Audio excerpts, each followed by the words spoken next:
Hola, esta es la grabación de la conferencia que tuvo lugar en la UMER el día 4 de noviembre y que por cuestiones técnicas no resultó bien. Como es un tema muy interesante y era de una actualidad rabiosa, porque al día siguiente se celebraban en Estados Unidos las elecciones presidenciales y para otras administraciones, pues nos parece interesante volver a repetir la grabación y colgarla en la página web y hemos pedido a la conferenciante que tenga la amabilidad de repetirla y ha cedido.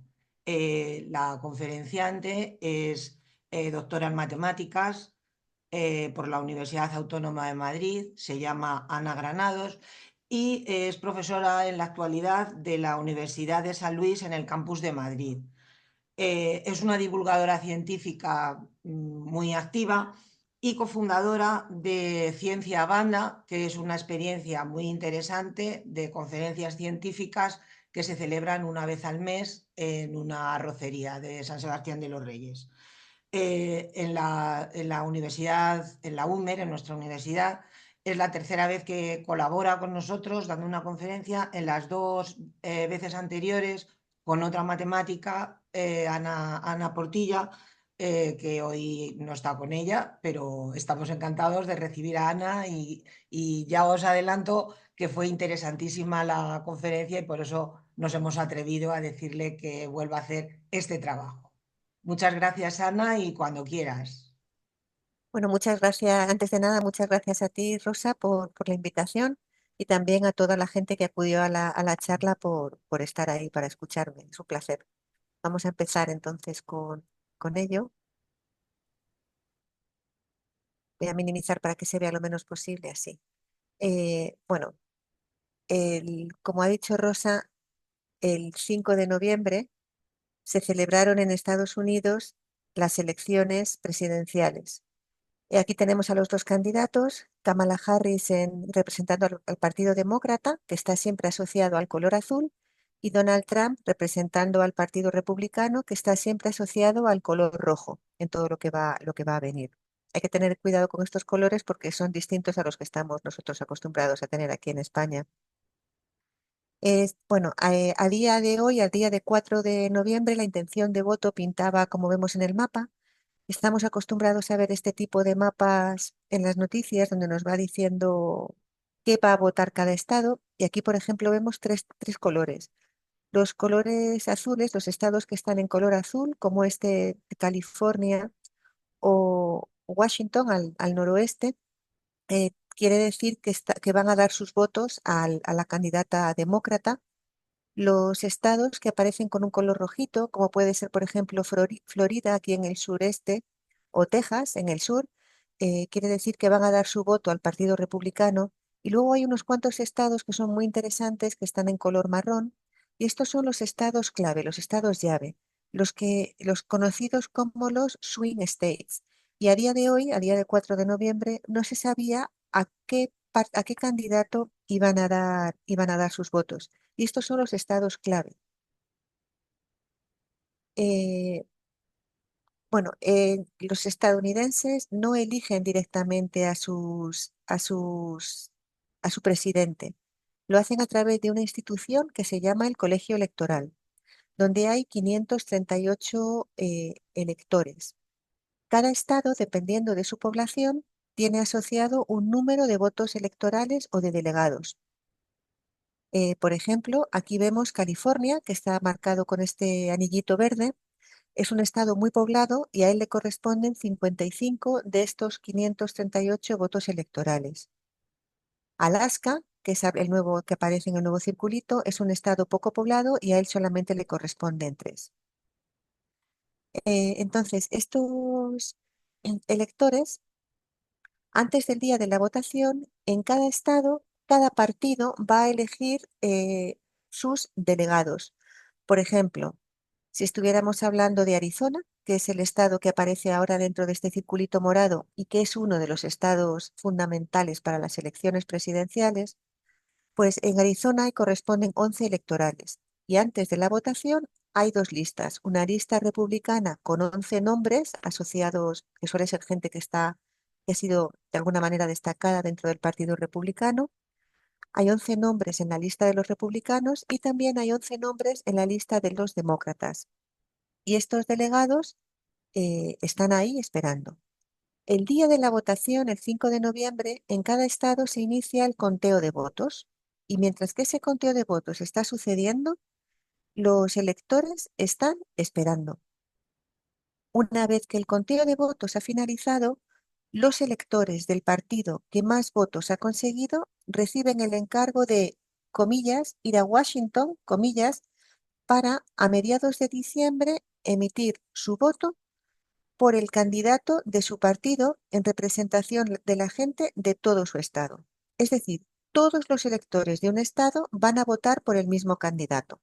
En el ejemplo que tenemos aquí, en la parte superior derecha, vemos que en este caso, el partido rojo ha sacado más votos que el partido azul. Por lo tanto, los delegados del partido azul son enviados a su casa. Muchas gracias por venir, no hay nada que hacer. Y los 11 delegados, o los 9, o los que sean, los delegados de ese estado republicanos van a ser los que van a ir y a mediados de diciembre van a emitir su voto a favor de, en este caso, el candidato del partido rojo. El conteo de votos de estos electores que han depositado su voto a mediados de diciembre se hace el 6 de enero en el Capitolio. Y después de que ese conteo se lleve a cabo, ese mismo día, el 6 de enero, se nombra al presidente de ese país. Normalmente, este encuentro en el Congreso del 6 de enero es tranquilo, no pasa nada, es aburrido, pero todos tenemos en mente lo que ocurrió en enero del 2021, cuando el día de la votación tomaron el Capitolio para impedir que este conteo de votos delegados se llevara a cabo e impedir así el nombramiento de Joe Biden como presidente de Estados Unidos. Si nos vamos a ese noviembre del 2020, vamos a recordar que Arizona tenía 11 delegados. En el 2020, Biden sacó 1.600.000 y pico mil votos y Trump sacó 1.600.000 otro pico mil votos. Solamente hubo una diferencia de 10.000 votos. Aún así, los delegados de Trump fueron enviados a su casa y los 11 votos electorales fueron entregados al Partido Demócrata, al partido de Joe Biden.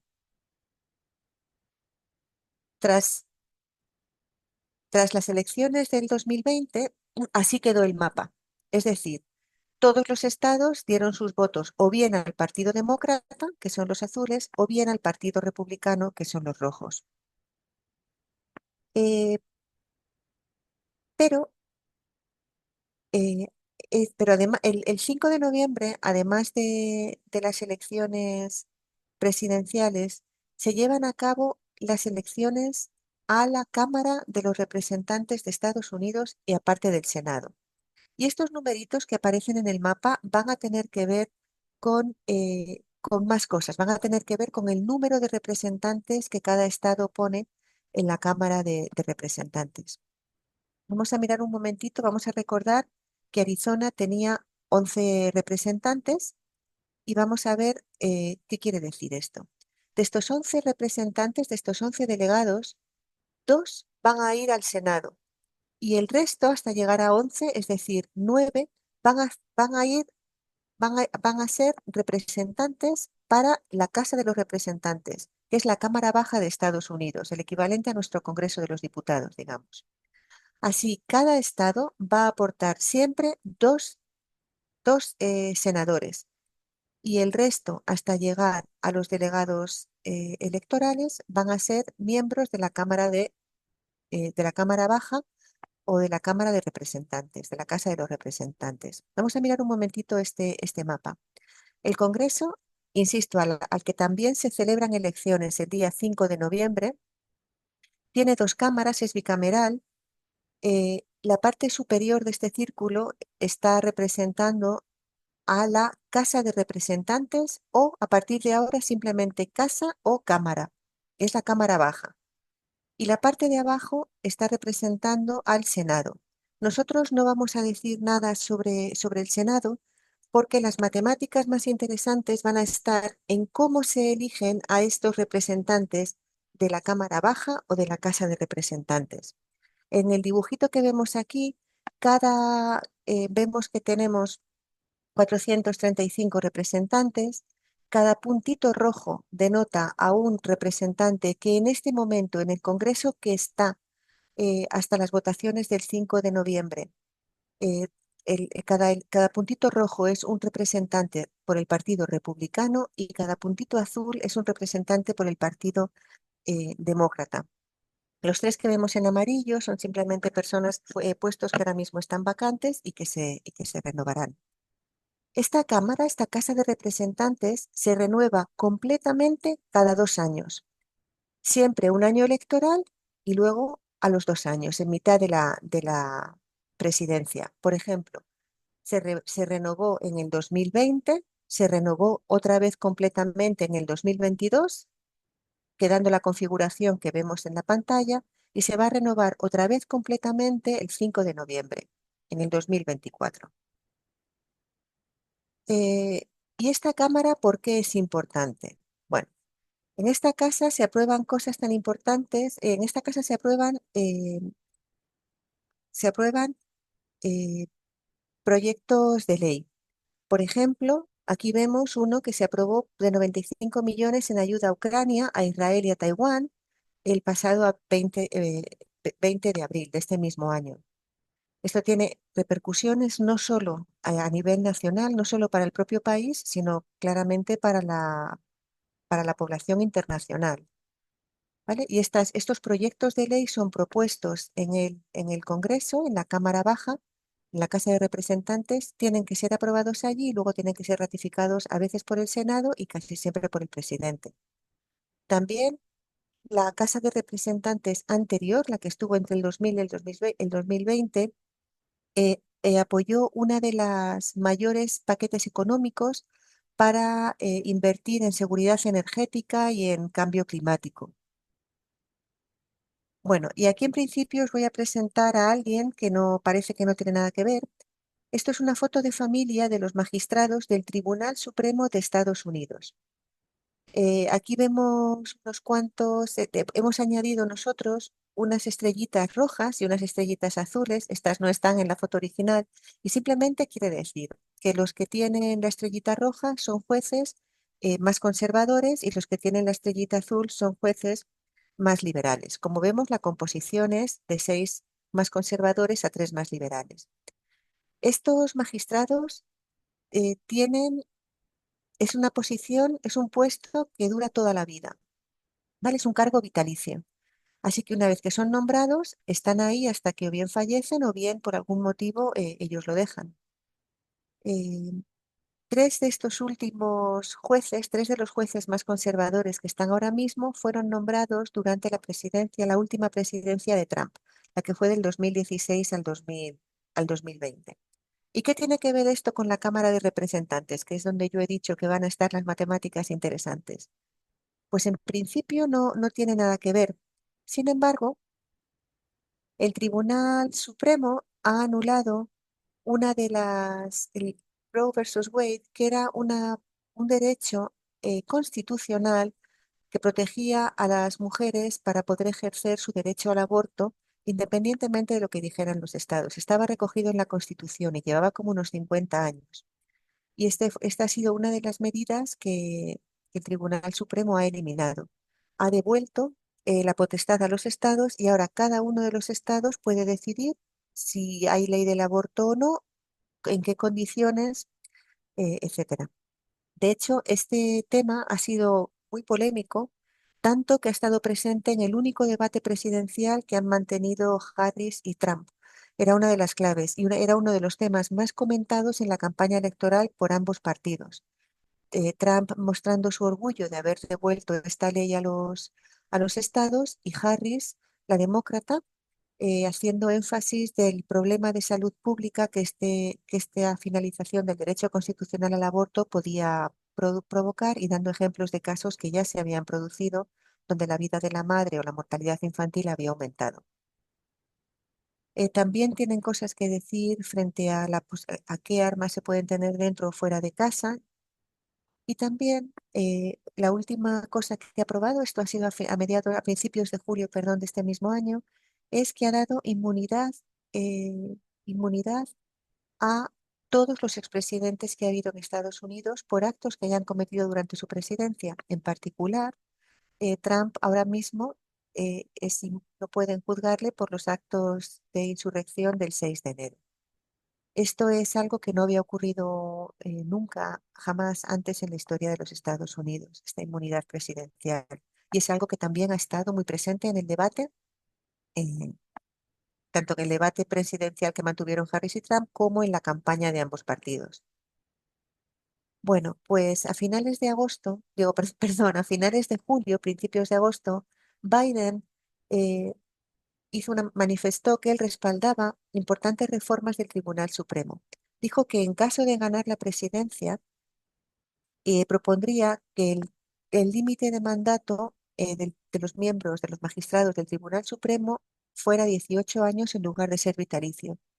Luego también propuso que tenía que haber un código de conducta vinculante, es decir, a día de hoy moralmente tienen que decir si ellos o alguno de sus familiares tienen intereses económicos o políticos en distintas asociaciones que puedan estar, por ejemplo, dando dinero a las campañas políticas de los distintos partidos, o si reciben regalos, tienen la obligación moral, pero no tienen la obligación legal de decirlo. Y Biden propone esta medida. Estas dos medidas, tanto el límite de mandato como el código de conducta, se llevarían como proyectos de ley a través del Congreso. Es decir, que sería necesario para que esto pudiera salir adelante, sería necesario no solo que Harris ganara la presidencia, sino que en las elecciones a la Cámara Baja también tuvieran una mayoría de representantes demócratas. La última cosa que propone Biden cambiar es hacer una enmienda para que la inmunidad presidencial desaparezca, pues nadie está por encima de la ley. Sin embargo, esta última parte iría directamente a través del Senado y no nos incumbiría. Por eso es fundamental que eh, qué mayoría, qué partido tenga la mayoría en la Casa de Representantes. No sé si recordáis, me vais a permitir que vaya un poquito hacia atrás, perdón, que vaya un poquito hacia atrás, pues quiero enseñaros el Congreso. Fijaos, este es el Congreso que está en la actualidad, que estaba hasta el 5 de noviembre del 2024. El presidente es Biden, que es demócrata. Sin embargo, la mayoría en la Casa de los Representantes la sustentaban los republicanos con 220 representantes frente a 212 demócratas. Es decir, el partido que salga en las elecciones presidenciales y la mayoría de la Casa de los Representantes no tienen nada que ver, son elecciones completamente distintas. ¿Vale? Entonces, volvamos a ellas, perdonad el mareo por las transparencias. Entonces, como comentaba al principio, vamos a ver un poquito cómo se eligen estos representantes de la casa. Y como comentaba hace un momentito, los números que aparecen en el mapa tienen que ver, además de con los votos electorales para las elecciones presidenciales, tienen que ver con cuántos representantes cada estado va a aportar a la Cámara. Eh, es proporcional a la población, pero de la siguiente manera. Por ejemplo, Wisconsin, que es el estado que aparece dentro de ese circulito en el mapa, va a aportar 8 eh, representantes a la Cámara Baja y los otros dos, hasta llegar al 10 que aparece en el mapa, van a ser los senadores. ¿Vale? Por ejemplo, California, que es el estado que aparece con 55 delegados, aportaría 53 representantes a la Casa de los Representantes y 2 senadores. Y Florida, que es este estado del sureste que tiene 29 delegados, aportaría 27 representantes a la Cámara de los Representantes. Entonces, esta manera de aportar representantes es muy distinta a la que hay en España. En España también cada provincia tiene un número tiene un número de diputados que aporta al Congreso de los Diputados y también tiene que ver con la población. Por ejemplo, Madrid, que tiene mucha población, aportaría 37 diputados. Pero en Madrid, la forma que tenemos de aportar, o en España, la forma que cada provincia tiene de aportar esos diputados es a través de la ley DONT, que sería otra charla, es proporcional y toda la provincia funciona como una única circunscripción electoral. ¿Vale? ¿Me vais a permitir que pase unas cuantas transparencias? Porque no queremos dedicarnos mucho a ver cómo se hace en España. Estas me las voy a saltar.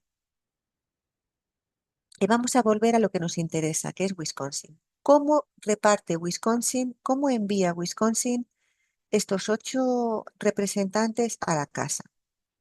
Pues bien, Wisconsin divide el estado en 8 regiones diferentes.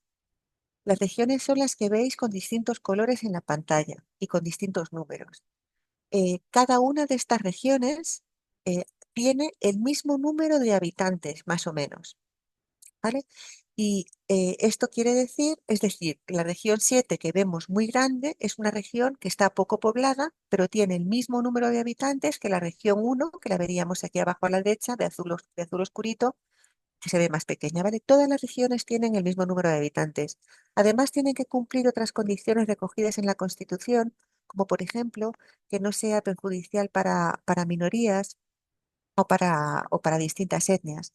Pero la fundamental, luego cada estado puede ponerle algunas condiciones más, pero lo fundamental es que todas tienen que tener el mismo número de población. Vamos a fijarnos, por ejemplo, lo que ocurre en la región 6, en el distrito congresional 6, cada una de estas zonas recibe el nombre de distrito congresional. En el distrito congresional 6 se presentaron 2 candidatos en las últimas elecciones del 2020. A la izquierda vemos el candidato republicano y a la derecha la candidata demócrata. Todos los habitantes de la región 6, del distrito congresional 6, votaron por uno de estos 2 candidatos. Al final, el candidato republicano sacó mayoría, por lo cual esta región envía al Congreso a su candidato republicano. Y lo mismo va a ocurrir con cada una de las regiones. Y así fue como quedó la votación en el 2020. Hubo, hubo 5 regiones en las que el candidato republicano ganó con mayoría y 3 regiones pintadas de azul donde la candidato o el candidato demócrata ganó por mayoría. De esta manera, en el 2020, Wisconsin envió 5 representantes republicanos y 3 representantes demócratas a la Casa de los Representantes. ¿Vale? Como veis, en las elecciones presidenciales van todos en bloque, pero aquí no. Cada distrito congresional envía a su representante. ¿Qué ocurre? Pues ocurre que como la población tiene que ser la misma, a diferencia de España, los distritos congresionales no tienen sus fronteras fijas, no están fijos. Varían según la población varíe. Cada 10 años en Estados Unidos se recoge en el censo poblacional cómo ha cambiado la población de cada estado y de cada región. Y según los datos que se recogen en este censo, cada 10 años hay que volver a dibujar estos mapas. Yo os voy a enseñar aquí en la pantalla 2 mapas. A la izquierda vemos cómo quedaron las regiones después del censo del 2000. Y a la derecha vemos cómo quedaron los distritos congresionales después del censo del 2010. La población se movió y hubo que ajustar. Por ejemplo, nos vamos a fijar en el distrito congresional 7, que tuvo grandes cambios, ¿no? Vemos que en la izquierda, entre el mapa de la izquierda y el mapa de la derecha, lo que hay dentro de los 2 círculos marcaditos en marrón del mapa de la derecha está muy diferente, ¿vale? O sea que los mapas hay que redibujarlos cada 10 años. Y las preguntas son 2. La primera es, ¿quién se encarga de dibujar esos mapas? Bueno, pues al igual que en Madrid tenemos nuestra asamblea con la presidenta, y la presidenta representa al partido que tiene mayoría, en Wisconsin y en todos los estados de Estados Unidos, en cada estado tienen su asamblea del estado. Y en esa asamblea hay un partido que tiene la mayoría. Por ejemplo, aquí en la foto vemos pues el equivalente a Díaz Ayuso, el presidente de la asamblea de Wisconsin, del estado de Wisconsin. Bien, pues ese presidente pertenece en este caso al Partido Republicano y en este caso el partido que sustenta la mayoría en la Asamblea del Estado es el encargado de dibujar eh, este mapa congresional. No en todos los estados. Dependiendo del estado, el propio partido que tiene mayoría en el estado dibujará estos mapas o no. En el mapa que tenemos en la pantalla vemos tres colores distintos básicamente. Todos los estados que tienen un color marroncito, entre los que está Wisconsin y los que también, por ejemplo, está Texas, eh, los, los encargados de dibujar este mapa congresional son los, bueno, perdón, es el partido que sustenta la mayoría en la Asamblea del Estado. Es decir, ellos se dibujan sus propios mapas. Los estados que vemos con el color azulito claro son aquellos donde estos encargados de dibujar mapas es una comisión independiente no formada por políticos. Vemos que, por ejemplo, está California y también estaría Arizona, que era uno de los estados fundamentales. Luego tenemos otros colores azul oscuro, que bueno, allí lo que ocurre es que la población es tan pequeña que hay un único, no hay distritos congresionales, es único. Y luego los morados, que bueno, están a medias. Los propios políticos de la Asamblea Estatal dibujan los mapas, pero luego son revisados. Pero lo importante quizá es concentrarnos en los que son marroncitos, que son 36 de los 52 estados. Es decir, el 50%, perdón, el 72% de los estados son los encargados de dibujar los propios mapas que van a delimitar estos distritos congresionales. Y la pregunta es, ¿qué más da quien dibuje los mapas? ¿Es importante quien los dibuje? Bueno, pues aquí es donde entran las matemáticas y vamos a verlo con un ejemplo muy sencillito, un ejemplo de un país o de un estado, mejor dicho, que tiene 25 votantes. Cada una de las fichas que vemos en la pantalla es uno de esos votantes y el color de la ficha indica a qué partido votarían. Entonces vemos que aquí el 60% de los 25, 15 personas van a votar azul y 10 personas van a votar rojo. ¿Vale? Y lo que yo tengo que hacer es dibujar un mapa con la condición de que forme 5 distritos congresionales, es decir, 5 regiones distintas. En cada región tendrá que haber 5 personas. Entonces, una posibilidad de mapa es decir, bueno, voy a coger que cada distrito congresional sea horizontal, sea cada una de estas bandas.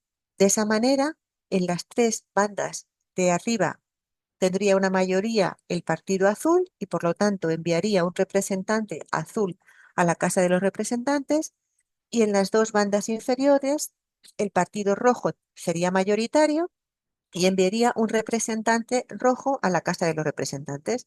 Es decir, este estado al que le corresponden 5 representantes va a enviar con este mapa 3 azules y 2 rojos. Fijaos que hemos conseguido, en este mapa lo que ocurre es que hemos como agrupado a toda la gente que piensa igual. ¿Vale? Todo el mundo del distrito 1, por ejemplo, que es el de arriba del todo, es azul. Y todo el mundo que está en el distrito último, por ejemplo, la fila de abajo, piensa en rojo. ¿Vale? Hemos empaquetado a los que piensan de la misma manera juntos. Pero otro posible mapa sería el siguiente. Los azules podrían decir, bueno, vamos a optimizar nuestro voto de una manera un poco mejor. Si en vez de escoger los distritos horizontales, yo hago que cada distrito sea vertical, agrupo de manera vertical a las personas, fijaos que en este caso eh, todos y cada uno de los distritos, todos los distritos tienen mayoría azul, ¿vale? Porque hay 3 personas que están votando azul en cada distrito. Por lo tanto, con este mapa, este estado enviaría 5 representantes azules a la Casa de los Representantes y ninguno rojo. Es bien distinto de lo que estaba pasando antes. Los rojos han perdido poder, han perdido representación. Y la pregunta es, bueno, ¿puedo ser creativa? ¿Puedo conseguir dividir estas regiones de alguna manera para que haya más representantes rojos en mi casa que azules? ¿Podría enviar 3 representantes rojos y 2 azules? ¿Puedo retorcer estos distritos? Bueno, voy a coger y voy a hacer que los 2 primeros distritos sean estas bandas horizontales como antes, estas filas. Y ahora lo que voy a hacer es, para el tercer distrito, voy a agrupar a los habitantes de esta manera. Voy a coger esta especie, voy a hacer que mi distrito tenga forma de esta especie de C El siguiente distrito lo voy a coger como una C invertida y el último distrito va a ser la cruz que yo tengo en el centro. Si os fijáis, en los dos distritos de arriba he empaquetado a todos los azules y en cada uno de los distritos la mayoría la sustenta el partido azul. Pero en la C que dibujé primero, que es esta de aquí, hay 3 rojos y 2 azules, por lo tanto hay una mayoría de candidatos rojos. El representante de este distrito sería del Partido Rojo. Lo mismo ocurriría en en este otro distrito congresional y en este último. Es decir, con este mapa en el que he fracturado a los miembros del equipo rojo, conseguiría enviar 3 representantes del Partido Rojo y 2 representantes del Partido Azul a mi, a mi, a la Casa de los Representantes. Así que cómo se dibujen estos mapas importa e importa mucho. Esta manipulación del trazado de los límites de una circunscripción electoral para favorecer a un partido o clase, quebrando la imparcialidad del sistema electoral, recibe el nombre de gerrymandering. Y es un nombre periodístico que apareció por primera vez en 1812 en la Gaceta de Boston, en la Boston Gazette número 26, eh, eh, y el término se lo dio el periodista que escribió esta columna porque le pareció que era curioso cómo el gobernador de Massachusetts del momento de 1812 había dibujado este distrito electoral, este distrito congresional, de una manera tan curiosa, añadiendo pues lo que vemos aquí que parece el cuello de esta especie de dragón, añadiendo los distritos de Haverhill y los demás, para que su partido pudiera tener un número mayor de representantes en la Casa de Representantes. Es decir, ya en 1812 el gobernador había manipulado este mapa. Eh, el, el- el periodista que escribió este artículo dijo, bueno, esto tiene forma de salamandra. Salamandra en inglés y el gobernador es el que aparece en esta foto. Salamandra en inglés se dice salamander. El gobernador de Massachusetts de ese momento era Gerry, Ever Gerry, y de ahí el nombre Gerry más salamander, pues gerrymander, ¿vale? Y a partir de ahí quedó. Y de hecho, pocos años después fue recogido en el diccionario de Oxford. O sea que ya es un término oficial. Y yo quiero poneros algunos casos de ejemplos reales del momento y vamos a jugar a ver si podemos adivinar si el mapa, si ha habido gerrymandering en el mapa o no. A ver qué pensamos entre todos, ¿no? Entonces vamos a empezar por un distrito congresional concreto, que es uno de Illinois, que podéis ver aquí en el mapa. Va a ser el distrito que está dentro de este círculo. Lo que estáis viendo en el mapa es todo es todo el estado de Illinois, con sus 17 o 18 distritos congresionales. Y lo que yo voy a hacer a partir de ahora es hacer zoom y concentrarme en el distrito congresional que tiene la forma, digamos, curiosa, ¿vale? Para no tener que, porque aquí no se ve nada. Entonces voy a hacer un zoom dentro de ese circulito. Y lo que vemos es este distrito. Es el distrito congresional de Illinois número 4. Fijaos, está rodeado de otros distritos congresionales, ¿vale? Pero este es el que aparece sombreado de verde. Es decir, tengo esta especie de orejita, un cuello muy fino, muy fino, muy fino, muy fino. Luego, una autopista vertical en la que no hay casas. Si continuamos por abajo a la derecha, vemos otra vez un cuellecito muy fino, muy fino, muy fino. Y finalmente una oreja que se abre grande con los nombres de Cicero y Chicago. Entonces, bueno, si vemos este mapa y tenemos en cuenta tenemos en cuenta que en el estado de Illinois el- el- los encargados de dibujar los mapas congresionales son los representantes digamos, el partido que tiene la mayoría en la Asamblea del Estado, pues podemos pensar, los propios políticos, podemos pensar que aquí claramente ha habido gerrymandering, ¿no? Esta forma es muy, muy extraña. Bueno, vamos a dejarlo aquí y os voy a enseñar otro mapa. Este es el mapa del Distrito Congresional 12 del Estado de Carolina del Norte en el 2016. ¿Vale? Fijaos que está rodeado de otros distritos congresionales, pero el que nos interesa es este que aparece en verdecito oscuro, que es largo, largo, largo, largo y fino, fino, fino. Y uno pensaría, pues, que también ha sido que aquí ha habido gerrymandering en este mapa, ¿no? Yo no sé si os dais cuenta, pero está atravesando un montón de condados. Cada una de estas rayitas intermitentes que atraviesa es un condado y es una ley del estado de Illinois que los distritos congresionales deberían no romper condados si es posible. Y aquí está rompiendo un montón de ellos. Nos parecería a simple vista que ambos, ¿verdad?, han sufrido gerrymandering, ambos mapas. Sin embargo, lo cierto es que uno sí y otro no. Y aquí lanzamos la pregunta al público y normalmente hay mucha duda, pero casi todo el mundo está de acuerdo en que, hombre, Delgadito es malo, pero lo que realmente tiene gerrymandering es el mapa de la izquierda, que parecen como unos cascos puestos de lado, ¿no? Sobre todo porque hay un trozo de autovía donde no vive nadie.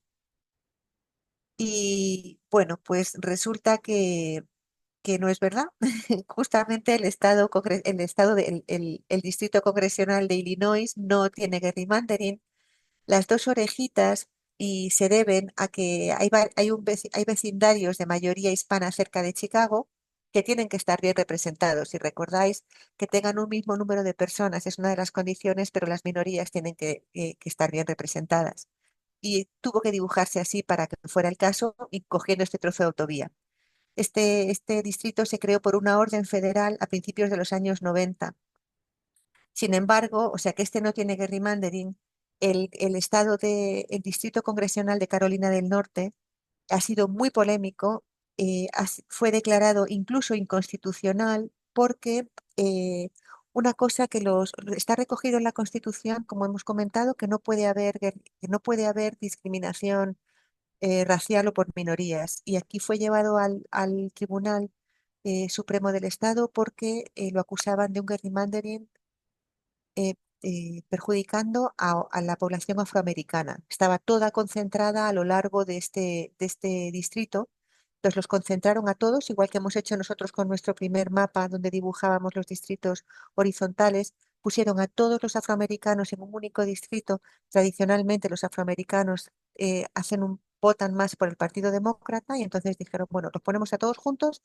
Este distrito se lleva un representante demócrata a la Casa de los Representantes, pero nos los quitamos de que puedan ganar en algún otro distrito.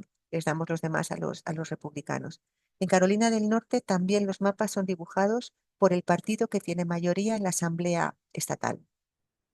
Bueno, y os voy a poner otro par más. Este parece muy inocente. Este es en Texas, el Distrito Congresional 35 y 37, que son los que aparecen aquí de azul y rosita.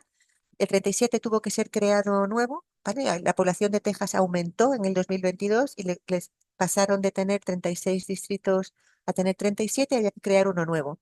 Y lo crearon aquí, pegadito al 35. Y en principio los dos parecen redonditos, parecen inocentes. Quizás si miramos un poco más allá y miramos este 10 que está rodeando, que está a la izquierda del 37, que rodea muy fino, muy fino, muy fino por arriba al 37, que rodea muy fino al 35 y que luego se abre otra vez, quizá nos haga sospechar un poco de que quizá aquí ha habido gerrymandering. Y bueno, efectivamente, si fijamos la población, el voto, el partido al que votaba cada partido, eh, vemos que en esa zona se concentraba el voto demócrata, en el entorno de Austin, una ciudad altamente demócrata, y entonces decidieron dar un distrito concentrando ese voto demócrata de manera que otra vez, de nuevo, empaquetando al mismo pensamiento para que, bueno, aunque esos dos distritos se llevaran a un representante demócrata, no afectara al resto de los republicanos.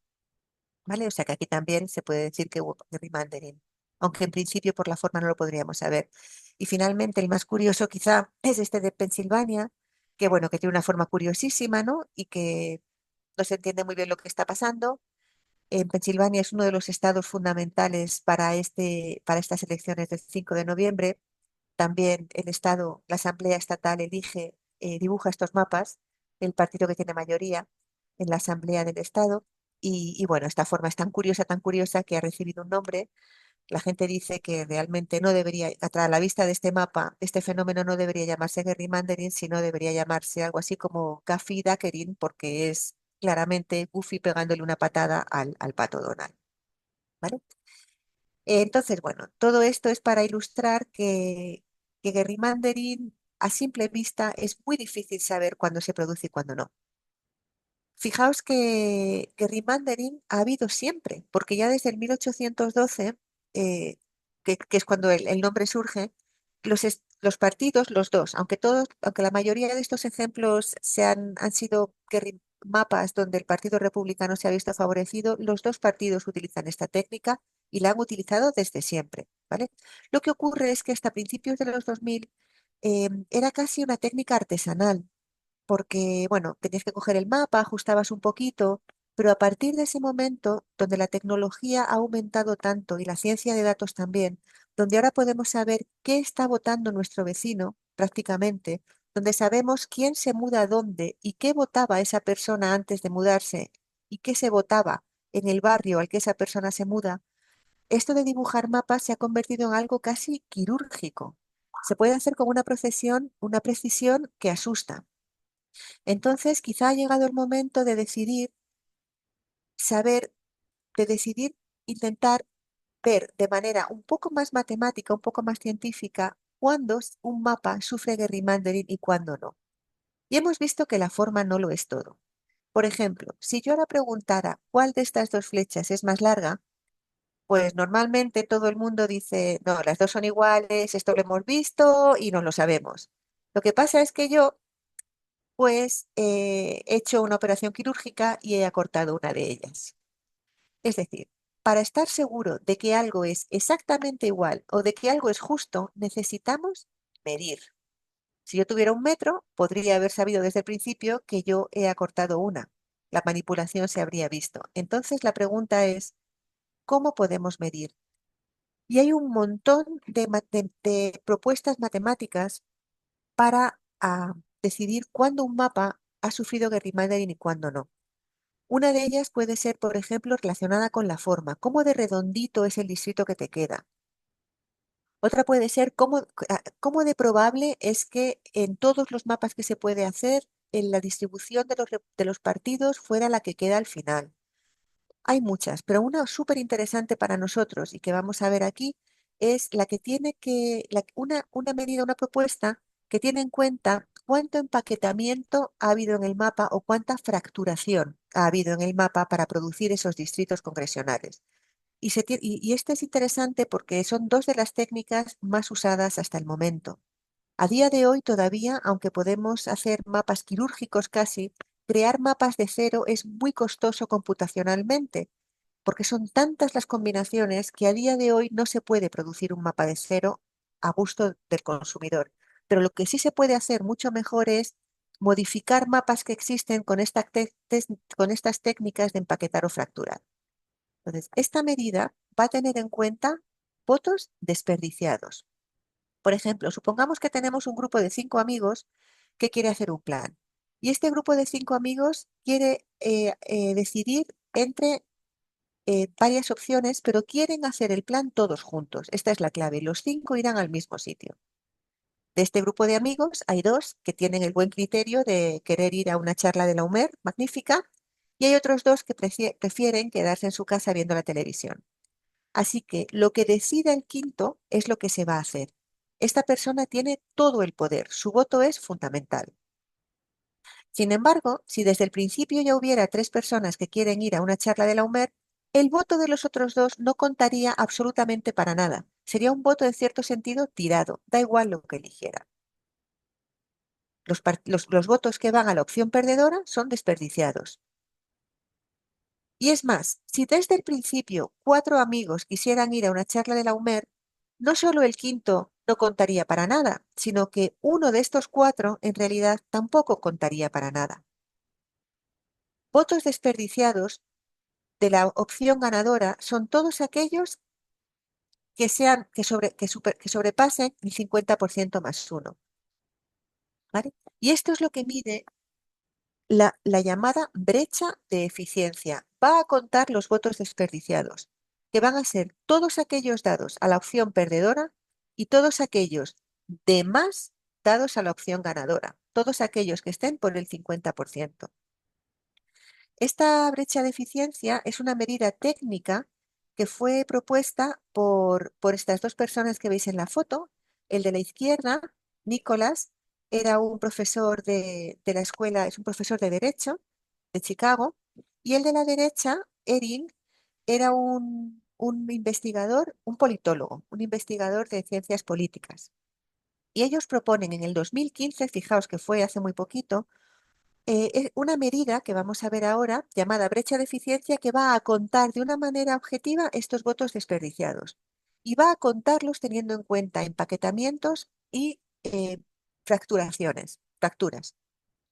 Estos dos, en su trabajo, en el artículo cuyo título, en el artículo académico publicado en una revista académica importante, cuyo título veis en la pantalla, no solo introducen esta forma de medir, sino que además nos dicen cómo de grande, qué número nos tendría que dar esta medida para decidir que un mapa ha sufrido gerrymandering o no.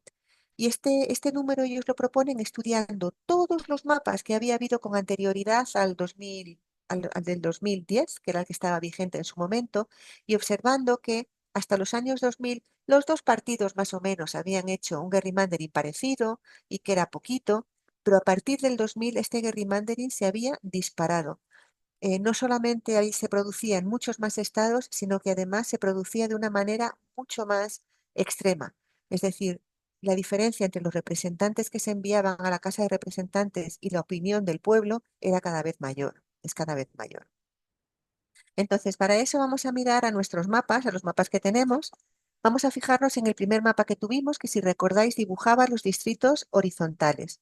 En este primer mapa, si nos fijamos en el distrito congresional de arriba, el que está ahora dentro del circulito morado, aquí vemos que los rojos no han obtenido ningún voto, así que ellos no hay ningún voto desperdiciado para el partido rojo. Sin embargo, para el partido azul hay dos de más, puesto que con 3 votos habrían ganado el distrito. Por lo tanto, el partido azul ha desperdiciado 2 votos y el partido rojo no ha desperdiciado ninguno. Y lo mismo va a pasar, por supuesto, en los otros 2 distritos que tenemos por debajo. Sin embargo, cuando miramos el cuarto distrito, aquí las tornas se dan la vuelta. Aquí no hay ningún voto desperdiciado para el partido azul, puesto que no ha recibido ninguno, pero hay 2 de más para el partido rojo. Hay 2 que no habrían necesitado, pues con 3 ya obtendrían la mayoría. Por lo tanto, el partido rojo en los 2 distritos inferiores ha desperdiciado 2 votos frente a ninguno del partido azul. ¿Vale? Si sumamos todos los votos que se ha desperdiciado, vemos que en total el partido azul desperdicia 6, el partido rojo desperdicia 4. Bueno, pues la medida que ellos proponen, esta brecha de eficiencia, es ver cuál es la diferencia entre este desperdicio de votos, teniendo en cuenta que el número total de votos era 25. Es decir, es esta proporción, la diferencia de votos desperdiciados frente a todos los votos que teníamos. ¿Vale? Y nos hacemos esas cuentas y nos dan un 8%. Ese 8%, fijaos que el partido rojo ha desperdiciado menos votos, solamente 4 frente a 6. Esto quiere decir que el partido rojo ha sido más eficaz transformando votos en representantes, en diputados. ¿Cómo de cuánto de eficaz más? 8%, que ya veremos lo que eso significa en un momentito, ¿vale? De momento quedémonos con eso. En el segundo mapa, donde elegíamos las columnas verticales, vemos que en todos va a ocurrir lo mismo. Y si nos fijamos en el distrito que está dentro del círculo amarillo, vemos que el partido azul ha desperdiciado 0 votos. Todos eran necesarios, porque necesitábamos 3 para ganar y 3 son los que hemos obtenido. Sin embargo, el partido rojo, como no ha ganado, ha desperdiciado esos 2 votos, ¿vale?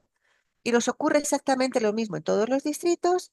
Vemos que en total la diferencia de votos es que el partido rojo desperdicia 10 y el partido azul ninguno.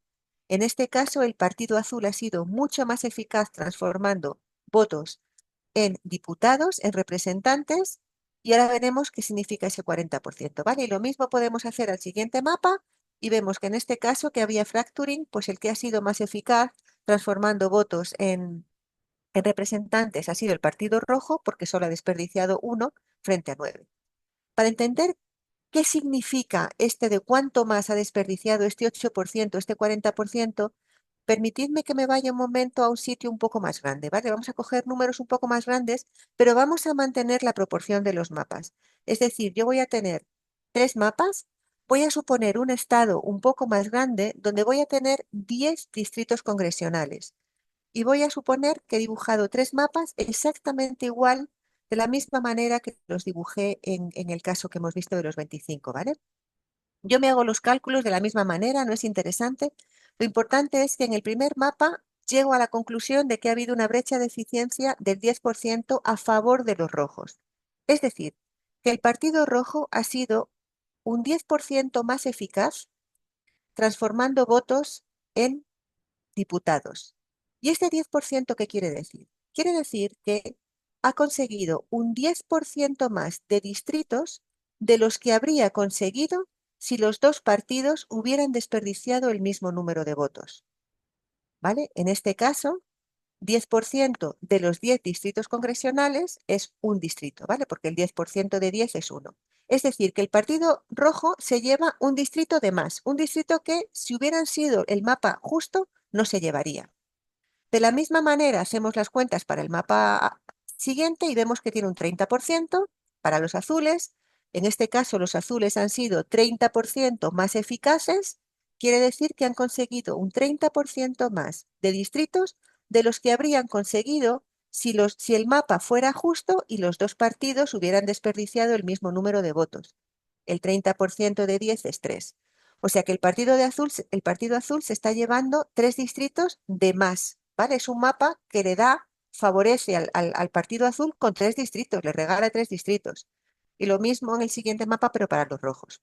Bueno, pues estos dos académicos proponen que si un mapa tiene más de 2 distritos extra para cualquiera de los partidos, ese mapa es injusto y podemos acusarlo de gerrymandering, ¿vale?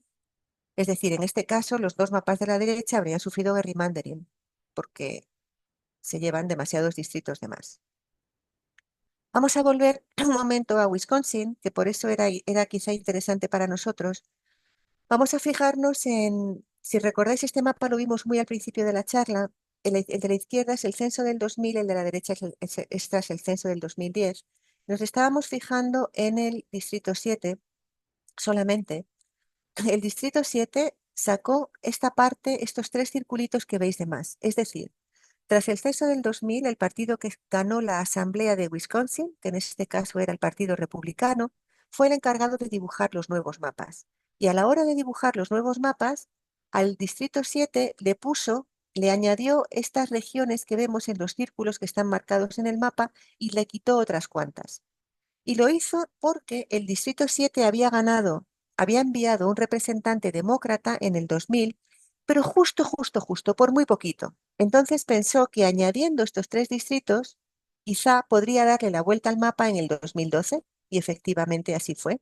Aquí tenemos los dos mapas comparados, le añadió lo que está en los distritos azules, le quitó lo que está en el distrito amarillo, y por lo tanto, si vemos lo que votaron los habitantes de los barrios, de las zonas dentro de los círculos negros, vemos que todos eran de una mayoría republicana. Y eso fue lo que permitió que este distrito cambiara de demócrata a republicano y que en las elecciones del Congreso del 2012, en lugar de enviar a un congresista demócrata, enviara a un congresista republicano.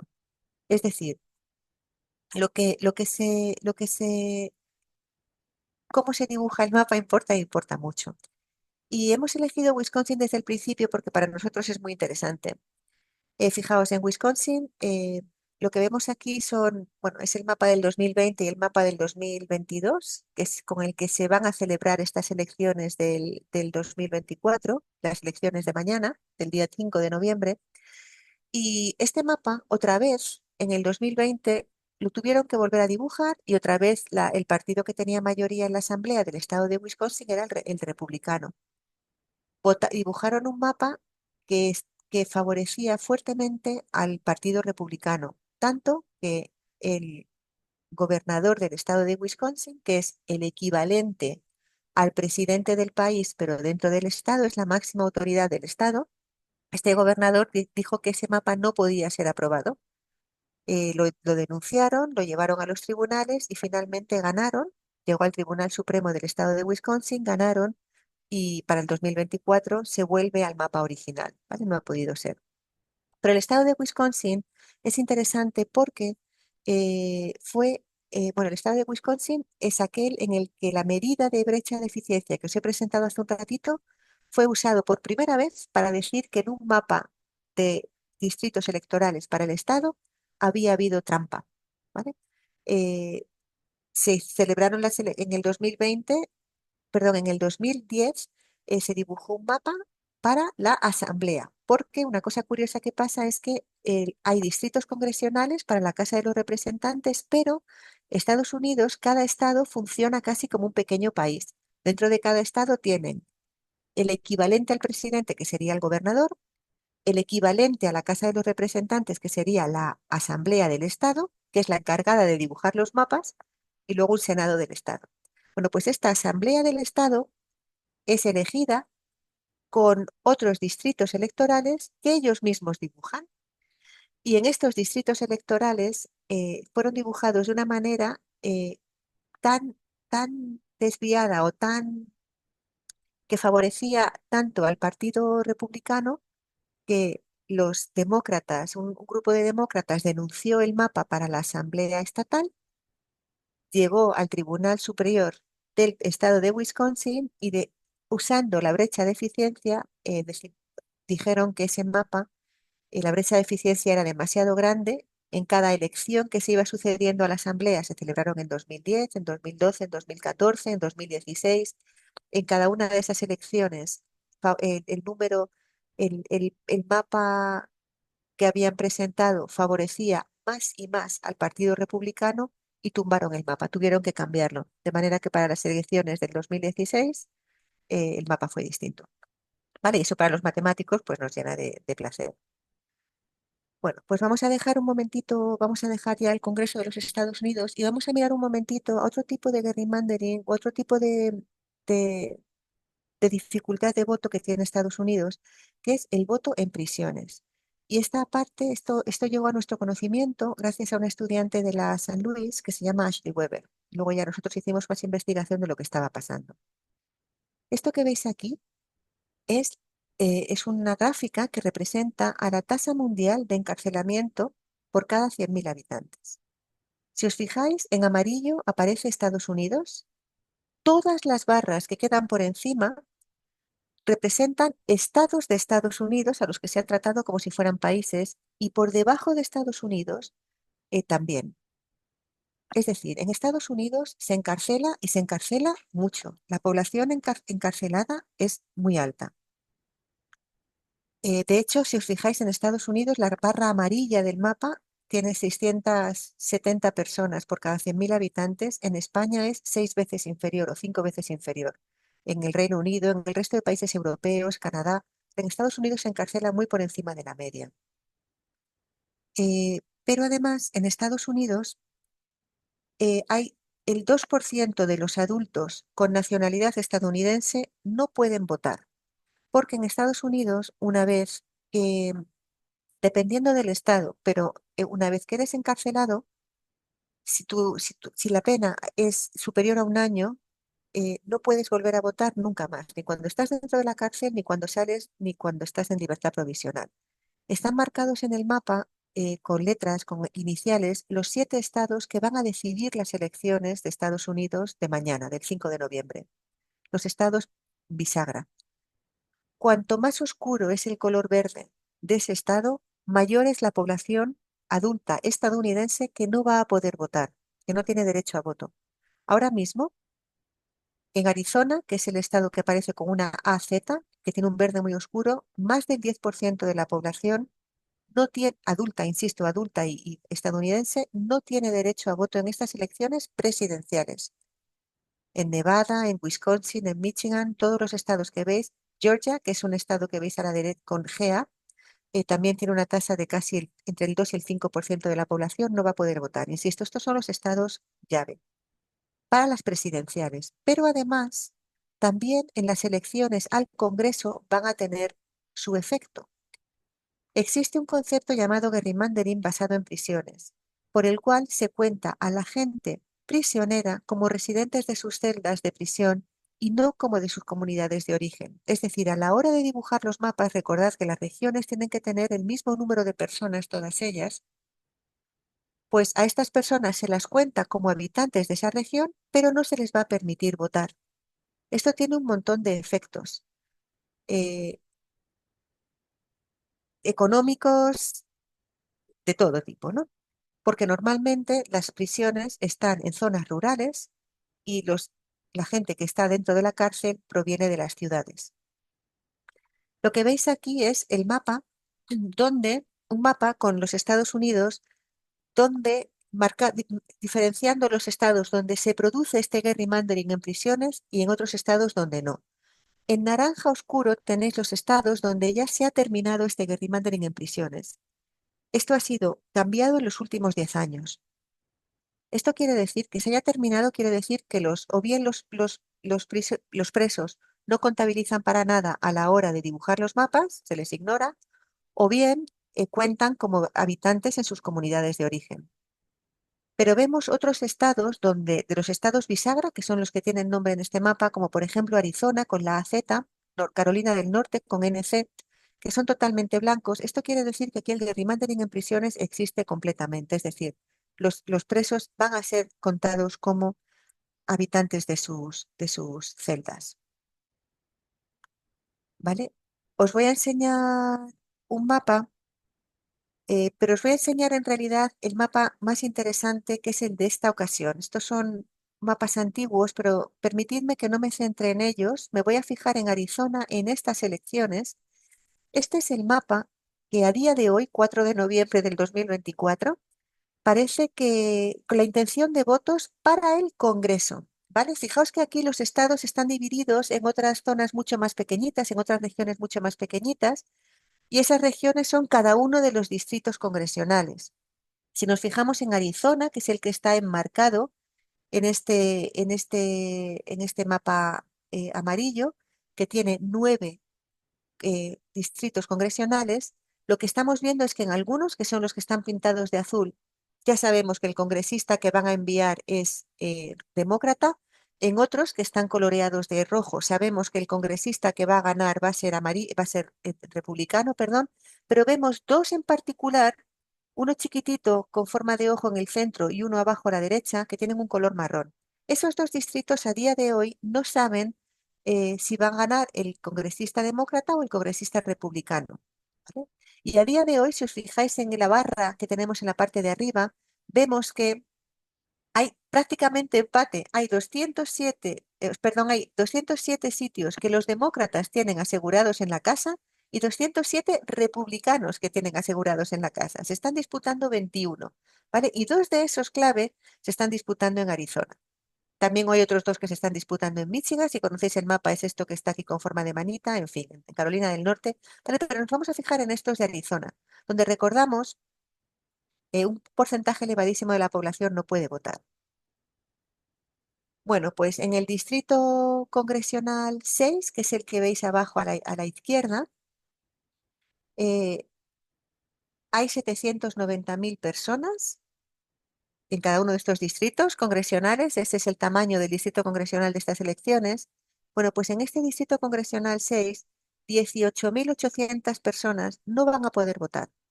Esto es como si al barrio del barrio del Pilar, o sea, al distrito de Fuencarral el Pardo, le quitamos a la mitad de la población mayor de 65 años del barrio del Pilar.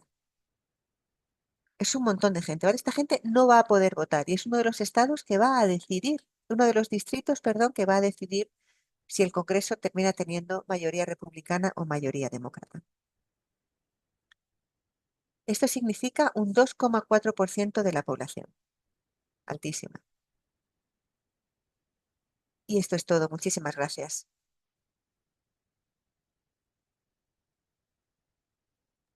Muchísimas gracias, Ana, a ti por tu inmensa generosidad, por habernos dedicado el doble de tiempo del que habitualmente se dedica para una conferencia. Y te lo agradezco de corazón y creo que las personas que vean esta grabación en la página web te lo van a agradecer también porque es una información muy desconocida y paralelamente muy determinante de las cosas que pasen en Estados Unidos y que pasen en consecuencia en el resto del mundo. Así que muchísimas gracias, Ana, por esta magnífica conferencia. Te doy las gracias a ti. Voy a dejar de grabar. Déjame que me disculpe porque quizá me he pasado de tiempo. Si es así, pido perdón. Venga, pide perdón, pero no hace falta que pidas nada. A ver, Nada, pido perdón si me he pasado de tiempo, disculpad. Me he nada. emocionado aquí, me he puesto a hablar y además. Mira, las personas que la vean en casa la pueden ver en dos tramos Eso es o en verdad. varios tramos. Es complicado cuando nos pasamos de tiempo en el inserso porque están esperando para limpiar la sala, para recoger. Entonces ahí es un poco más complicado. Pero en esta circunstancia yo creo que se agradece mucho la precisión, volver sobre los temas que pueden ser más difíciles de entender, porque es un sistema muy diferente al nuestro. Yo te lo agradezco de todo corazón. Y mira, yo la he oído 3 veces ya esta conferencia y la verdad es que cada vez descubro cosas nuevas y me parece realmente un tema pues muy emocionante, muy de tener en cuenta estas cosas, ¿eh? Así que muchas gracias. A ti, a ti.